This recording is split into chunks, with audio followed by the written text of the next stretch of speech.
We're going to go over a goblet squat today.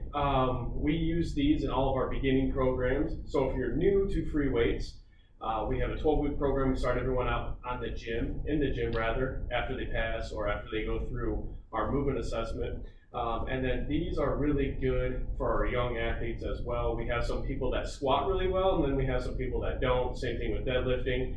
And we need to have alternatives to which we can load someone and get the most effectiveness out of this mechanic. And we want to be able to teach the squat as well. We want to be able to teach the deadlift and so forth. So we're going to go over the goblet squat today. You can use either a dumbbell or a kettlebell. It's a little easier, I think, with a dumbbell as opposed to a kettlebell. You can kind of squeeze it a little bit more, and we'll go over that in a second. So we're going to have Nicole pick that dumbbell up. We're going to start from the feet up.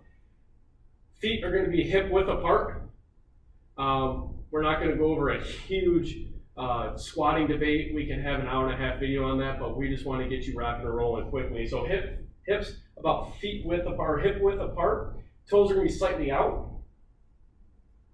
Good. So now the big important thing is here we want to think about a neutral spine. So I'm going to have Nicole turn this way. We talked about this in all the other videos. Bottom of the rib cage down. So we're going to have her bring the bottom of her rib cage down, because when people stand up from this mechanic, they tend to be extended, and we'll go over that in a second again, but we want to encourage good bracing. Now, with the dumbbell, you go ahead and face this way. And now what I want, put it underneath the chin. You can even rest your chin on the dumbbell. I want it close to your body, and I don't want it to slouch down. People stop thinking, they stop staying tight, and that dumbbell will sometimes sweep down there. And another good cue we like to use, chin on, and then squeeze it with your forearms. What this is going to do is kind of activate these lats a little bit, and it's going to help us create a good posture for us to squat in. So Nicole's going to go ahead, and then when she's all ready, she's nice and tight, chin, elbows, feet slightly out. She's going to set straight down into a squat. Good, and then she's just going to stand up. There's a normal squat. Go ahead, give me one more rep, just normal, down, then up. Good. She's going to go ahead and face this way for me. Good. Nice and locked midsection. Go ahead. And then up.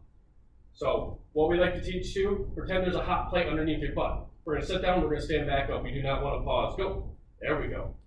Good. Now remember, when we stand up as well, we don't want to be extended way back. Think about bringing the bottom of the rib cage down. Another good cue that I picked up from Mike Boyle, I actually stole that from him, is we want to have 2 points of contact. So if the bottom of this dumbbell swings out, that means we're posturally incorrect, so that we can then self-assess and say, hey, I need to get myself in a position to keep both of these points in contact with my body.